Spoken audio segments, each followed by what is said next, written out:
The sun was setting on a small town in Texas, painting the sky with streaks of gold and burnt orange, as Jake Pullman pulled his aging Ford truck into the old gas station off Route 46. He hadn't eaten all day, and his 5-year-old son, Ben, was already fast asleep in the back seat, his small chest rising and falling with the rhythm of dreams. The engine coughed once before going silent, leaving behind that kind of heavy stillness that wraps around a man already weighed down by life. Jake had just lost his 3rd job in 6 months, and each passing day carved a deeper mark of worry into his mind. The fear of failing his boy gnawed at him relentlessly, and the thought of what came next seemed like a shadow always just ahead. But nothing could have prepared him for what he was about to see, a moment so raw, so deeply human, that it would forever change how he understood struggle, survival, and sacrifice. Stretching his stiff legs and rubbing the fatigue from his eyes, Jake stepped out of the truck and glanced across the parking lot. That's when he saw them. 3 little kids stood barefoot near the edge of the cracked asphalt, their skin and clothes covered in a fine layer of dust. Their thin, worn clothing clung to their small frames like faded memories of better times. A girl, perhaps 6 or 7, with long blonde hair tied back with a fraying ribbon, held the hand of a younger sister who looked like she hadn't smiled in days. Beside them stood a boy, maybe 10, his arms crossed tightly, and his jaw set in a way that belonged to someone much older. At first, Jake felt only confusion. Why were these children out here, alone, as the sun dipped low? Then he saw her. A woman, tall and thin, standing a few feet away and watching over the children with protective, wary eyes. She looked to be in her late 20s, her jeans faded and her tank top knotted at the waist. Her face carried the exhaustion of someone who hadn't had a good night's rest in years. Jake recognized that look instantly. It was the same one that stared back at him in the mirror every morning. He turned back toward his truck and reached for the last protein bar he had tucked away, a small meal he'd been saving for himself. But something deeper than reason, made his fingers pause. He walked toward them slowly, unsure of how to start. The boy noticed him first, straightening his posture as if ready to shield his family from harm. Jake crouched to meet his eyes and held out the bar. "Do you want food?" he asked gently. The smallest girl stepped forward hesitantly, her eyes wide and glistening, lips trembling as she whispered in the softest voice, "Please, food." The sound of it broke something inside Jake. He didn't have much. In fact, he barely had enough for himself. But in that moment, the idea of walking away felt impossible. When he looked at the woman again, she met his gaze with a mixture of pride and unspoken desperation. She didn't beg. She didn't plead. She didn't even move closer. But her eyes, tired, burning, and unflinching, told him everything he needed to know. He asked if she and the kids were all right, if they needed help, and for a few seconds the air between them felt still, like the whole world had gone quiet to listen. Then she spoke, her voice flat but heavy with truth. "We haven't eaten in almost 3 days." Her name was Clara. She had been traveling with her children for weeks, trying to escape an abusive ex-husband in another state.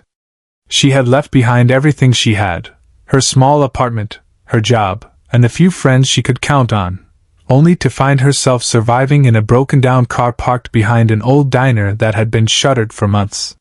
She had nothing but the clothes on their backs and the will to keep moving forward, no matter how much the road took from her.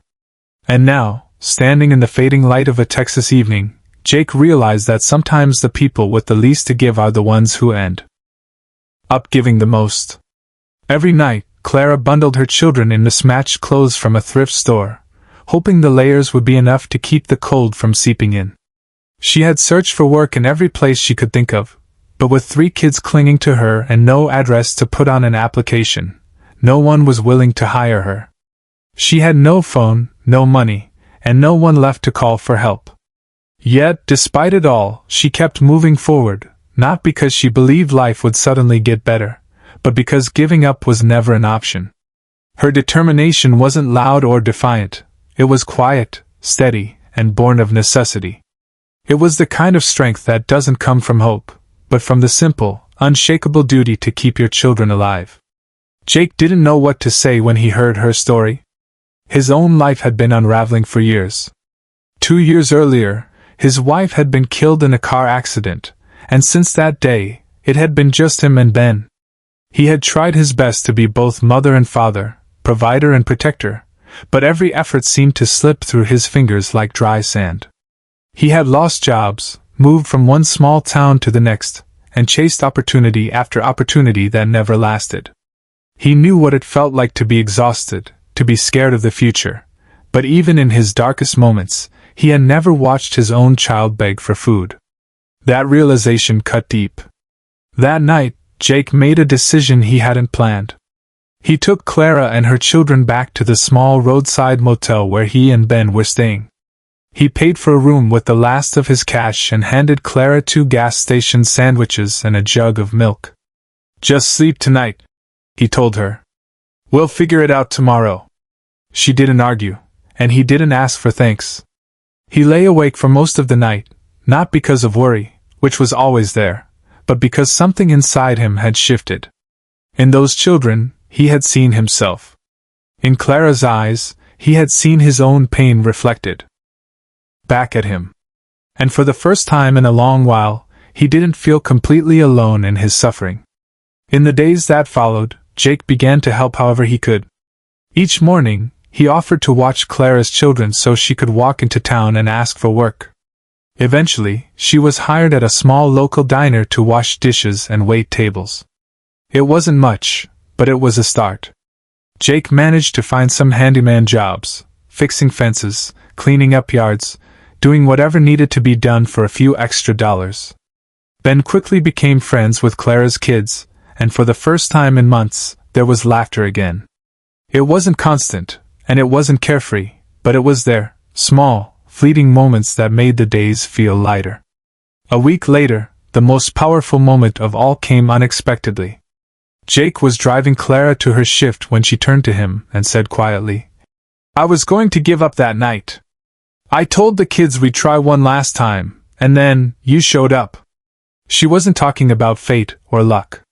She was talking about the quiet miracle of kindness, the kind that doesn't make headlines, doesn't come from wealth or comfort, but simply from one person seeing another and saying, "I can't fix everything, but I can stand with you." Jake never became rich. Clara didn't suddenly escape poverty. There was no magical ending where every problem disappeared. But over time, they built something stronger than either of them had expected, a bond not born from romance or convenience, but from resilience, trust, and the shared understanding of what it means to survive. They didn't heal each other, but they helped each other survive long enough to start healing on their own. In that, they had found something just as rare as a miracle, the kind of family you make when life strips everything else away.